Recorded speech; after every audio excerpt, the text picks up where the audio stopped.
Welcome to my YouTube channel. Today, I will explain a fascinating question. Is success mostly a matter of luck, or is it the deserved result of hard work? We're all kind of raised on this promise of meritocracy, the idea that if you have talent and you really apply yourself, you're going to succeed.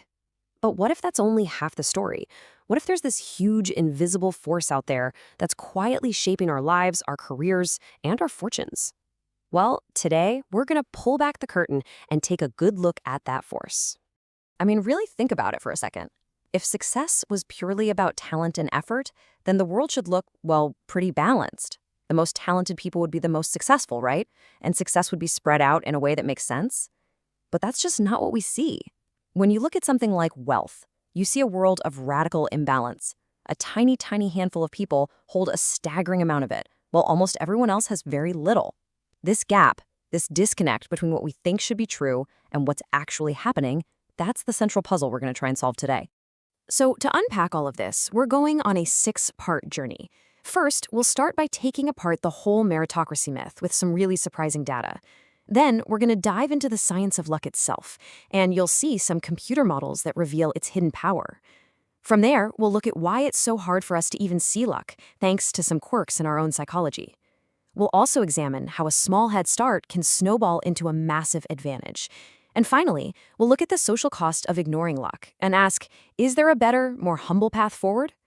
All right, let's dive right in with part 1, the meritocracy myth. This is where we come face to face with that huge gap between what we want to believe about success and the cold, hard, mathematical reality of how the world actually works. This is really the foundation for everything we're going to talk about. Okay, so here's the core paradox laid out plain and simple. On the left, you've got our belief system. On the right, you've got statistical reality.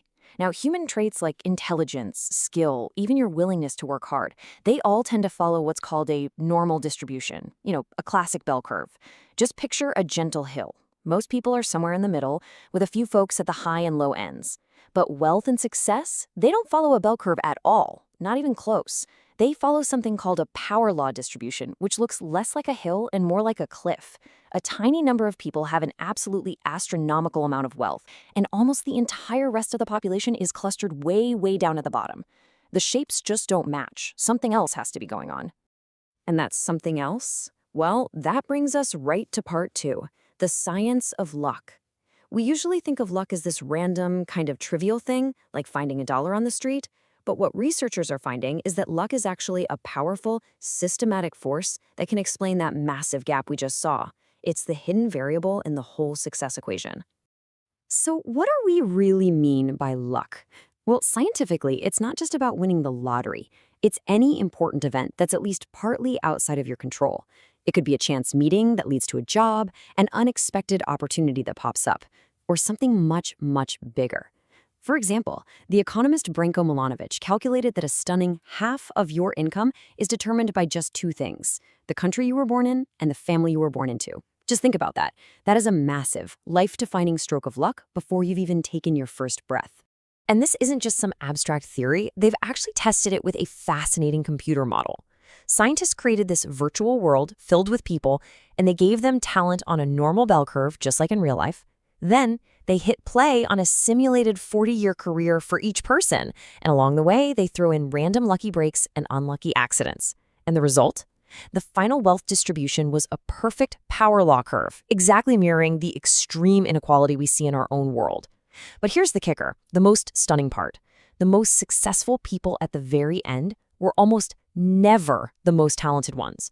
Overwhelmingly, they were the luckiest.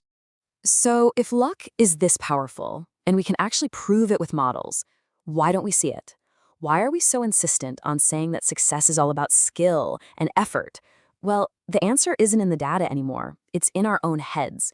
In part 3, we're going to explore the cognitive biases that basically make us blind to the power of randomness. So, neuroscientists have actually found this little region in our brain's left hemisphere that they call the interpreter. And its entire job is to create a neat and tidy cause and effect story for everything that happens to us. It's incredibly useful for survival, but here's the problem. The interpreter is terrible at understanding randomness.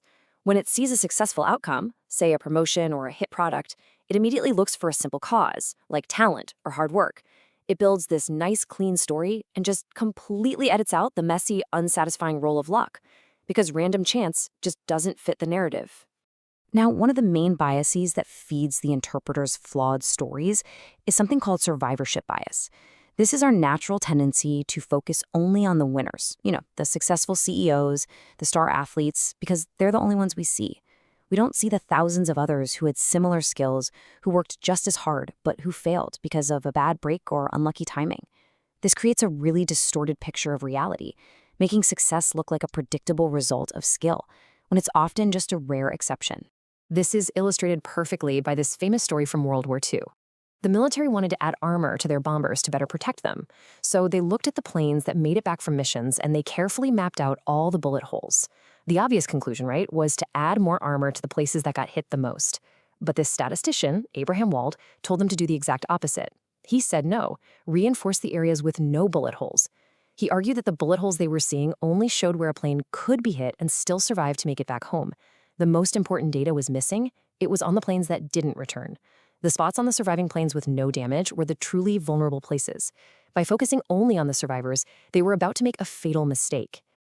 Another really powerful bias that's at play here is the just world fallacy. This is our deep-seated need to believe that the world is fundamentally fair, that good things happen to good people and bad things happen to bad people. And, it's a comforting belief. It gives us a sense of control and makes the world feel predictable. It implies that if we just work hard and do the right thing, we'll be okay.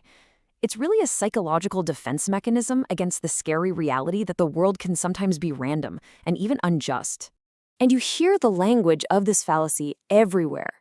Everything happens for a reason, or you reap what you sow. But this comforting belief has a really dark side. It leads directly to victim blaming. Psychologically, it's just easier to assume that someone in poverty must be lazy than it is to confront the reality of systemic barriers or just plain bad luck. Blaming the victim lets us hold on to our cozy illusion of a fair world, but it costs us our compassion and a real understanding of what's going on. So we've established that luck is real and that our brains are kind of wired to ignore it. But what's even more powerful is that luck isn't always a one-time thing. As we're about to see in Part 4, a single lucky break at just the right moment can set off a chain reaction, creating a snowball of advantage that just gets bigger and bigger over a lifetime. Sociologists call this phenomenon the Matthew effect, or you might hear it called cumulative advantage. It's the idea that an initial head start, whether it comes from talent, resources, or just pure luck, doesn't just add to your success, it multiplies it. It's the scientific principle behind that old saying, the rich get richer. An early win makes every single win after that more likely, creating this incredibly powerful feedback loop. The name itself actually comes from this pretty stark verse in the Gospel of Matthew, and the fact that this pattern was observed and written down thousands of years ago just shows you how fundamental it is to human society. It perfectly describes a feedback loop where advantage just relentlessly builds on itself. So here's how that cycle works step by step. It all starts with a lucky break. Maybe you get into a slightly better school, or your first project gets a little extra attention. That initial advantage then gives you access to better resources, more connections, better funding, more interesting opportunities. Then, those superior resources, in turn, make your next success more likely. And with each new success, the gap between you and the person who didn't get that first lucky break gets wider and wider, locking in this powerful, self-reinforcing loop of advantage. So what happens when an entire society ignores the role of luck? Well, it doesn't just create a distorted view of reality. It has profound and really damaging social consequences. And this brings us to Part 5, what the political philosopher Michael Sandel has called the tyranny of merit. This slide shows two totally different social outcomes. When a society believes that success is purely earned, it breeds hubris in the winners, this sense of arrogant pride that says, I deserve this, I did it all myself. At the same time, it creates humiliation for those who struggle, telling them your failure is your own fault.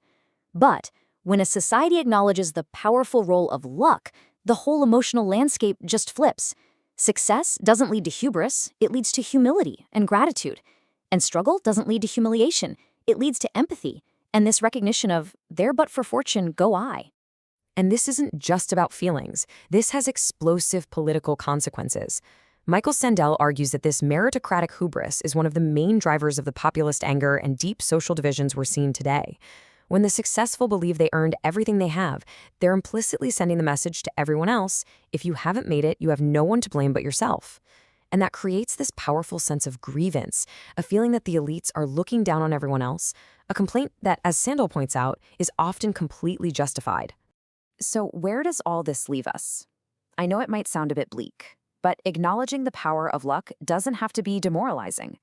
In fact, it can open the door to a healthier, more compassionate, and maybe even a more successful society. And this brings us to our final part, a more humble path. Now, to be perfectly clear, none of this means that talent and hard work are irrelevant. Of course they matter. They're absolutely necessary for success, but they often aren't enough on their own.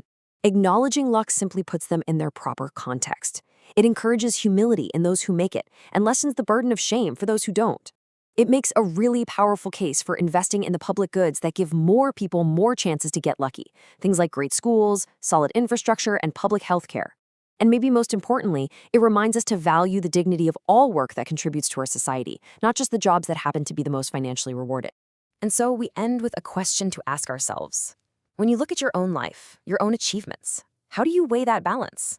How much was the result of your own hard work, and how much was the product of good fortune? The country you were born in, the support you received, the lucky breaks that opened doors for you.